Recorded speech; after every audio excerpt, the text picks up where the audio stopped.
क्या आप जानते हैं रक्षाबंधन की सबसे पहली और सबसे पवित्र राखी किसी सोने चांदी के धागे से नहीं बल्कि एक फटी हुई साड़ी के टुकड़े से बंधी थी। और वो राखी किसी सगे भाई बहन के बीच नहीं बल्कि एक ऐसे रिश्ते में बंधी थी जो खून के रिश्ते से भी ऊपर था। ये कहानी है श्री कृष्ण और द्रौपदी की। बात उस समय की है जब पांडव अपना राजपाट संभाल रहे थे और युधिष्ठिर ने राजसूय यज्ञ का आयोजन किया था। यज्ञ के दौरान एक अवसर आया शिशुपाल वध का। शिशुपाल जो चेंदी देश का राजा था, वह श्री कृष्ण को लगातार अपशब्द कह रहा था, उनका अपमान कर रहा था। श्री कृष्ण ने उसे 100 बार माफ करने का वचन दिया था अपनी बुआ को, और जब शिशुपाल की 100वीं गलती हुई तो श्री कृष्ण ने अपने सुदर्शन चक्र से उसका वध कर दिया। लेकिन जैसे ही सुदर्शन चक्र श्री कृष्ण के हाथ में वापस आया, उनकी तर्जनी उंगली कट गई, खून की धार बह निकली, सभा में हलचल मच गई। कोई कपड़ा ढूंढने लगा, कोई वैद्य बुलाने की बात करने लगा। उसी पल द्रौपदी जो वहीं खड़ी ये सब देख रही थी, बिना एक पल गवाए आगे बढ़ी। उसने अपनी रेशमी साड़ी के पल्लू से एक टुकड़ा फाड़ा और श्री कृष्ण की उंगली पर बांध दिया। न कोई हिचकिचाहट, न कोई सोच विचार, जैसे ये उसका फर्ज हो। श्री कृष्ण मुस्कुराए, उन्होंने द्रौपदी की तरफ देखा और कहा, द्रौपदी, तूने आज जो मेरी रक्षा की है, मैं इसका ऋण जरूर चुकाऊंगा।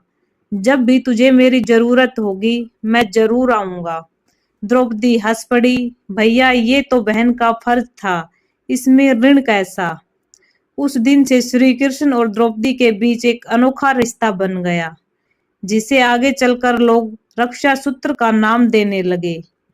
न कोई धागा बंधा था औपचारिक रूप से, लेकिन वो कपड़े का टुकड़ा किसी भी राखी से ज्यादा पवित्र था। सालों बाद वो दिन आया जब द्रौपदी को इस वचन की सबसे ज्यादा जरूरत पड़ी।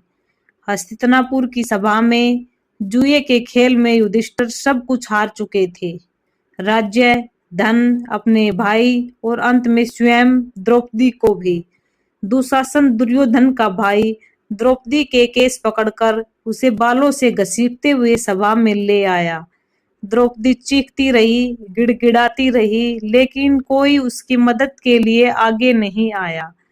भीष्म पितामह, द्रोणाचार्य, यहाँ तक कि उसके पांचों पति भी सिर झुकाए बैठे रहे, क्योंकि नियमों के अनुसार युधिष्ठिर उसे दांव पर लगा चुके थे। दुर्योधन ने आदेश दिया कि द्रौपदी का चीरहरण किया जाए, उसका वस्त्र उतारा जाए, सबके सामने उसे अपमानित किया जाए। दुशासन आगे बढ़ा, द्रौपदी की साड़ी का पल्लू पकड़ा और खींचना शुरू किया। उस पल द्रौपदी के पास कोई सहारा नहीं था। उसने अपने पतियों की तरफ देखा, असहाय। उसने बुजुर्गों की तरफ देखा, मौन। और फिर उसे याद आया वो वचन, वो दिन जब उसने अपने भाई समान श्री कृष्ण की उंगली पर कपड़ा बांधा था। उसने दोनों हाथ ऊपर उठाए, आंखें बंद की और पुकारा, हे द्वारकाधीश, हे गोविंद, अगर मैंने कभी सच्चे मन से तेरी सेवा की है, अगर तूने कभी मुझे बहन माना है, तो आज मेरी लाज बचा लो। और फिर वो चमत्कार हुआ जिसे आज भी हर भारतीय घर की कहानी की तरह सुनाया जाता है।